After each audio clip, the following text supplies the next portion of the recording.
A través del Mar Rojo, lección 6 del tercer trimestre del 2 al 8 de agosto de 2025. Sábado por la tarde, 2 de agosto. Para memorizar. Pero Moisés dijo al pueblo: No teman, manténganse tranquilos y verán la salvación que el Señor les dará hoy, porque esos egipcios que hoy ven, nunca más los verán. El Señor peleará por ustedes, estén tranquilos. Éxodo capítulo 14, versículos 13 y 14. Moisés levantó su voz a Dios, y el Señor le dijo: ¿Por qué clamas a mí? Di a los hijos de Israel que marchen, y tú, alza tu vara y extiende tu mano sobre el mar. Divídelo, para que entren los hijos de Israel por medio del mar en seco. Patriarcas y Profetas, página 257, párrafo 1. El salmista, describiendo el cruce del mar por Israel, cantó, Patriarcas y Profetas, página 257, párrafo 2. En el mar fue tu camino, y tus sendas en muchas aguas. Tus pisadas no fueron halladas. Condujiste a tu pueblo como a ovejas por mano de Moisés y de Aarón. Salmos capítulo 77, versículos 19 y 20. Patriarcas y Profetas, página 257, párrafo 4. Despiértate, despiértate, vístete de poder, oh brazo del Señor, despiértate como en el tiempo antiguo, en los siglos pasados.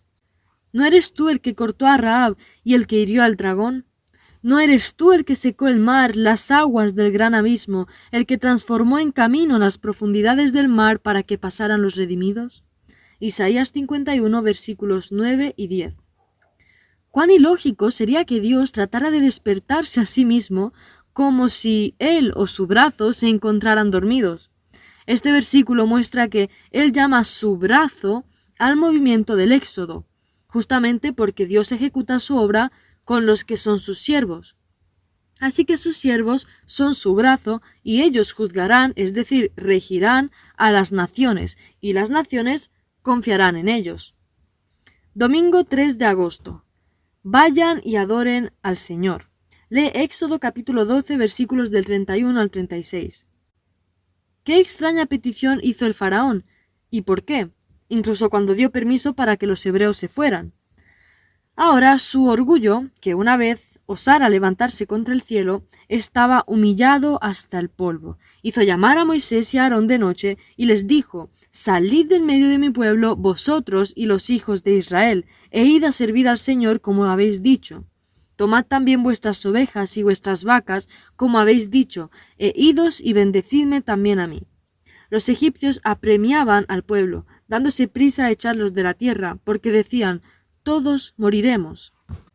También los consejeros reales y el pueblo suplicaron a los israelitas que se fueran de la tierra, porque decían: todos somos muertos. Patriarcas y Profetas, página 252, párrafo 1.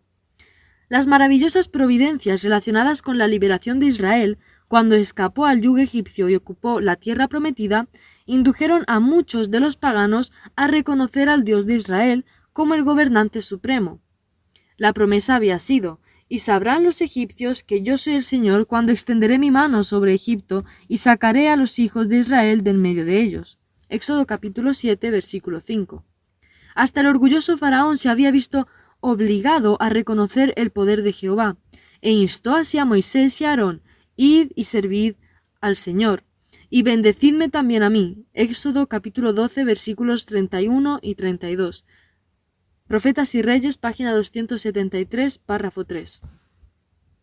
Mientras avanzaban, las huestes de Israel comprobaron que las había precedido el conocimiento de las obras poderosas del Dios de los hebreos, y que algunos de entre los paganos iban aprendiendo que Él solo era el verdadero Dios.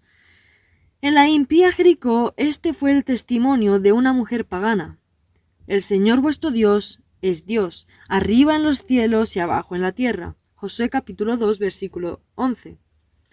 El conocimiento de Jehová, que así había llegado a ella, resultó su salvación. Por la fe, Rahab la ramera no pereció juntamente con los incrédulos. Hebreos capítulo 11, versículo 31. Y su conversión no fue un caso aislado de la misericordia de Dios hacia los idólatras que reconocían su autoridad divina. En medio de aquella tierra, un pueblo numeroso, el de los Gabaonitas, renunció a su paganismo y, uniéndose con Israel, participó en las bendiciones del pacto. Profetas y Reyes, página 273, párrafo 4. Lunes 4 de agosto. La consagración del primogénito. Lee Éxodo capítulo 13, versículo 1 al 16. Los primogénitos israelitas fueron perdonados por la gracia de Dios durante la última plaga. ¿Cuál es la razón de ser de ese mandato divino perpetuo y qué debería significar para nosotros hoy? Además, tanto el primogénito de los hombres como el de las bestias pertenecía al Señor. Si bien podía ser redimido mediante un rescate con el cual reconocían que, al parecer, los primogénitos de Egipto, los de Israel, que fueron guardados bondadosamente, habían sufrido la misma suerte de no haber sido por el sacrificio expiatorio. Mío es todo primogénito. Desde el día en que yo hice morir a todos los primogénitos en la tierra de Egipto, santifiqué para mí a todos los primogénitos en Israel, tanto de hombres como de animales. Míos serán. Números capítulo 3, versículo 13. Después de la institución del culto en el tabernáculo, el Señor escogió la tribu de Leví para construir el santuario, en vez de los primogénitos de Israel. Dijo: me son dedicados a mí los levitas de entre los hijos de Israel, en lugar de todo primer nacido. Los he tomado para mí en lugar de los primogénitos de todos los hijos de Israel. Números capítulo 8, versículo 16. Sin embargo, todo el pueblo debía pagar, en reconocimiento de la gracia de Dios, un premio por el rescate del primogénito. Números capítulo 18, versículos 15 y 16. Patriarcas y Profetas, página 249, párrafo 1. Moisés había proclamado por toda la tierra que en toda casa donde no se encontrara la sangre en los postes de las puertas en aquella noche, los primogénitos de esa casa morirían. El siguiente día, los que desobedecieron el mandato estaban ocupados en luto y en enterrar a sus muertos, mientras que los que obedecieron la orden estaban gozosamente abandonando las ciudades. Sí, solo los que fueron capaces de tomar órdenes fueron libertados de la esclavitud. Es por lo tanto un prerequisito que aprendamos a tomar órdenes si hemos de recibir el sello de Dios en nuestras frentes. Cuando Dios estaba a punto de destruir a los primogénitos de Egipto, ordenó a los israelitas que reunieran a sus hijos de entre los egipcios y los recogieran en sus propias casas, y que salpicaran los dinteles de las puertas con sangre para que el ángel destructor la viese y pasase por alto sus hogares. Esta es una obra, mi obra, y la obra de toda madre que cree la verdad. El ángel habrá de poner una marca sobre la frente de todos los que se hayan separado del pecado y de los pecadores. Y el ángel destructor le seguirá para destruir completamente tanto a viejos como a jóvenes. Testimonios para la Iglesia, tomo 5, página 477, párrafo 2. Martes 5 de agosto. El cruce del Mar Rojo. Lee Éxodo capítulo 13, versículo 17 a Éxodo capítulo 14, versículo 12. ¿Cómo guió Dios a los israelitas cuando salieron de Egipto y qué ocurrió después?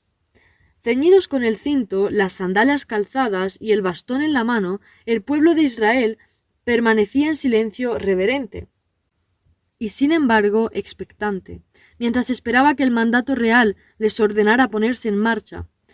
Antes de llegar la mañana ya estaban en camino.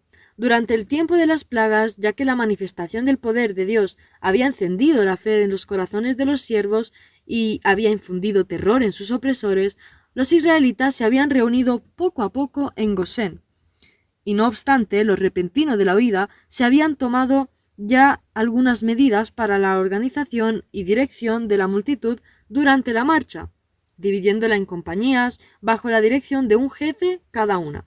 Patriarcas y Profetas, página 253, párrafo 1. El pueblo llevó consigo también ovejas y muchísimo ganado. Estos eran propiedad de los israelitas que nunca habían vendido sus posesiones al rey, como lo habían hecho los egipcios. Jacob y sus hijos habían llevado su ganado consigo a Egipto y allí había aumentado grandemente.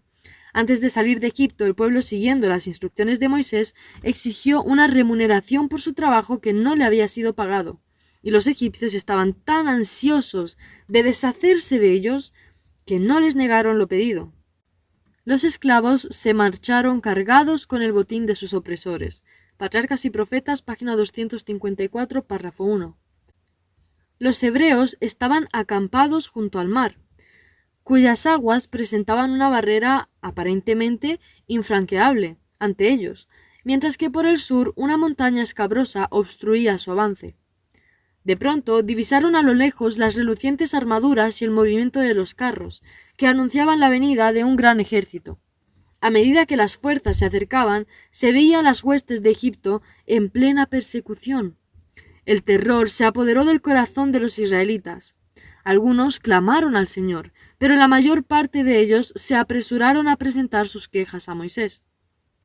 ¿No había sepulcros en Egipto que nos has sacado para que muramos en el desierto? ¿Por qué nos has hecho esto? ¿Por qué nos has sacado de Egipto?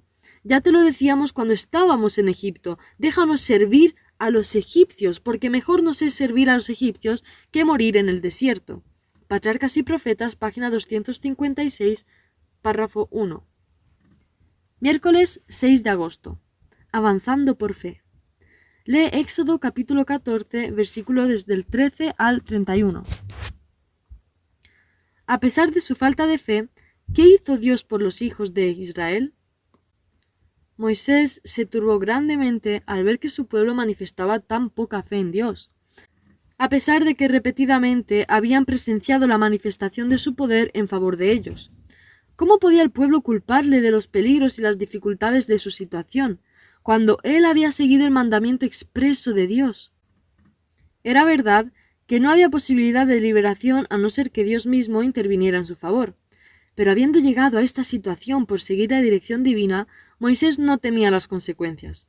Su serena y confortadora respuesta al pueblo fue: «No temáis, estáos quedos y ved la salud del Señor que Él hará hoy con vosotros, porque los egipcios que hoy habéis visto, nunca más para siempre los veréis.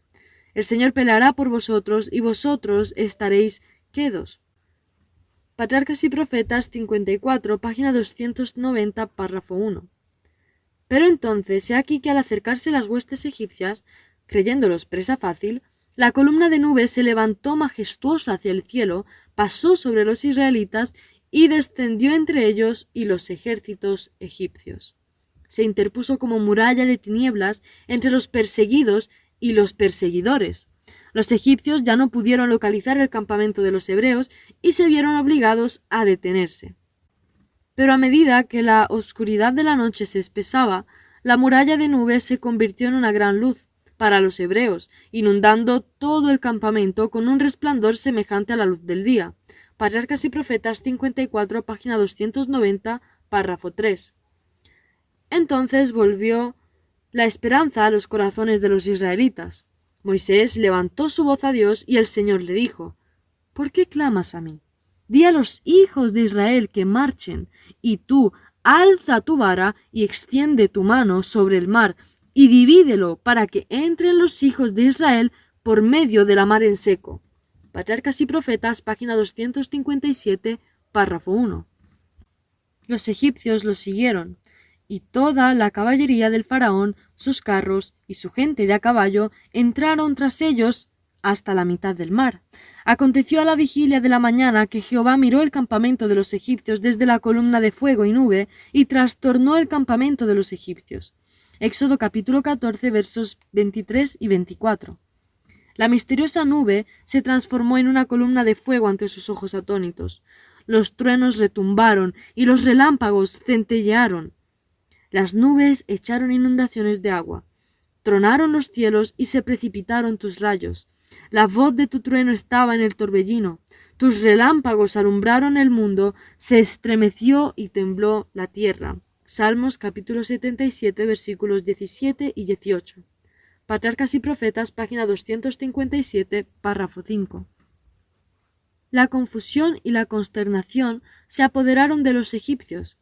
En medio de la ira de los elementos, en la cual oyeron la voz de un Dios airado, trataron de desandar su camino y huir hacia la orilla que habían dejado. Pero Moisés extendió su vara y las aguas amontonadas, silbando y bramando, hambrientas de su presa, se precipitaron sobre ellos.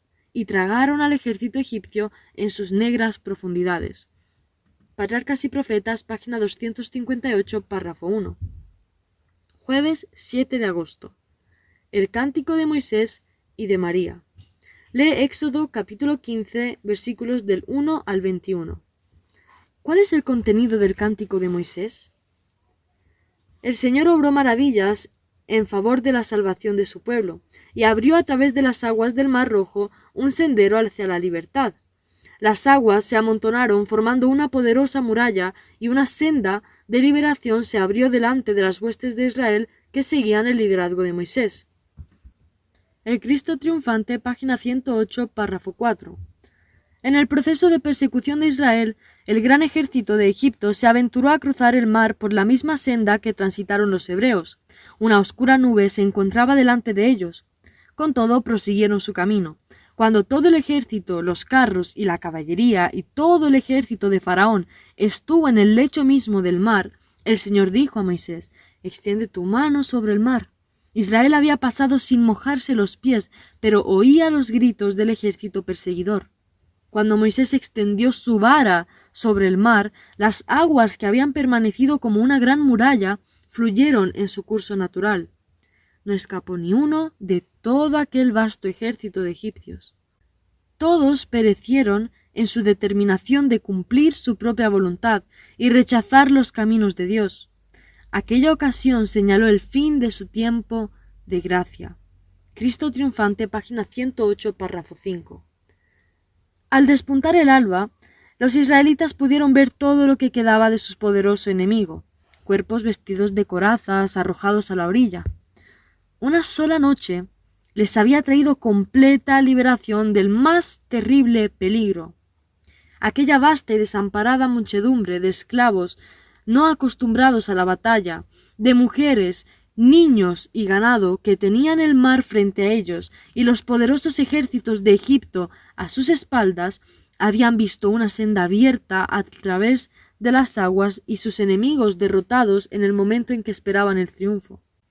El Señor solo los había liberado, y a Él elevaron con fervor sus corazones agradecidos.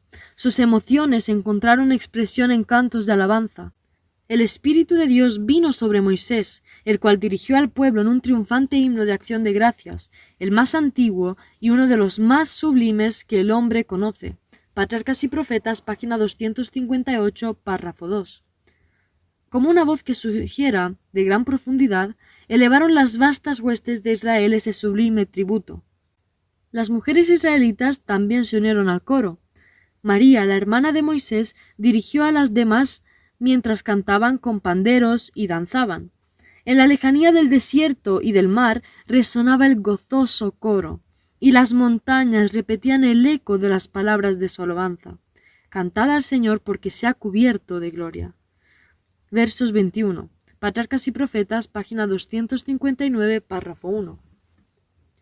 Este canto y la gran liberación que conmemoraba hicieron una impresión imborrable en la memoria del pueblo hebreo. Siglo tras siglo fue repetido por los profetas y los cantores de Israel para dar testimonio de que Jehová es la fortaleza y la liberación de los que confían en él. Patriarcas y Profetas, página 259, párrafo 2. Ese canto no pertenece únicamente al pueblo judío. Indica la futura destrucción de todos los enemigos de la justicia y señala la victoria final de Israel de Dios. El profeta de Patmos vio la multitud vestida de blanco, los que habían alcanzado la victoria, que estaban sobre un mar de vidrio mezclado con fuego, con las arpas de Dios, y cantan el cántico de Moisés, siervo de Dios, y el cántico del Cordero. Apocalipsis capítulo 15, versículos 2 y 3. Patriarcas y Profetas, página 259, párrafo 3. Viernes 8 de agosto. Reflexión adicional. Dios, en su sabiduría, trajo a Israel al Mar Rojo para su propio bien, y aunque no podían ver su camino, con todo por causa de su nombre, dividió el mar. Los atravesó salvos y al mismo tiempo, por el mismo milagro, él destruyó a sus enemigos, y en ese momento fueron libres. Si Moisés hubiera dudado, como el pueblo que estaba con él, del poder y liderazgo de Dios, ¿Qué efecto había obtenido con su vara cuando hirió el mar con ella? Ninguno. Si el juicio del infinito fuera lo mismo como el juicio del finito, entonces el ejército de Faraón hubiera matado y esclavizado de nuevo a Israel. Sus grandes liberaciones, por lo tanto, para siempre debieran establecer nuestra confianza en Dios, y debería poner como recuerdo perpetuo que la sabiduría de los hombres es locura con Dios, y que la fe en Él actualmente remueve montes y mares también. A pesar de estos ejemplos, los hombres hoy día todavía esperan que Dios obre según el criterio de ellos. Y por esto es que muchas veces Él se sirve de niños en su obra en lugar de hombres sabios y prudentes. El ejército de los hebreos bien sabía que ellos habían sido guiados al mar siguiendo por la nube de día y el pilar de fuego de noche. Con todo, ninguno de estos prodigios pareció haber hecho ninguna impresión duradera sobre ellos. Hay peligro en que nosotros también podamos olvidar la forma en la cual el Señor nos ha guiado. Hoy, como en los días de Moisés, muchos están duplicando los pecados de ese pueblo. Estos tales un día están todos en fuego y al siguiente día están en el hielo. Otros alaban a Dios en voz muy alta mientras su barco navega, pero cuando el mar se encrespa y las olas comienzan a batirse en contra de ellos, entonces ven a un hombre ante el timón. Y en lugar de esperar que Dios calmara el mar, se ponen a buscar, en lugar de donde desembarcar. Además, hay otros que constantemente intentan promoverse por continuas murmuraciones en contra de los que llevan la entera carga. Por eso debe haber entre nosotros hoy antitípicos, deudores, lamentadores, buscadores de cargos y murmuradores, reconociendo una gran verdad un día y olvidándola el día siguiente, y con todo esperando ser sellados con el sello de Dios y estar con el Cordero sobre el monte Sión.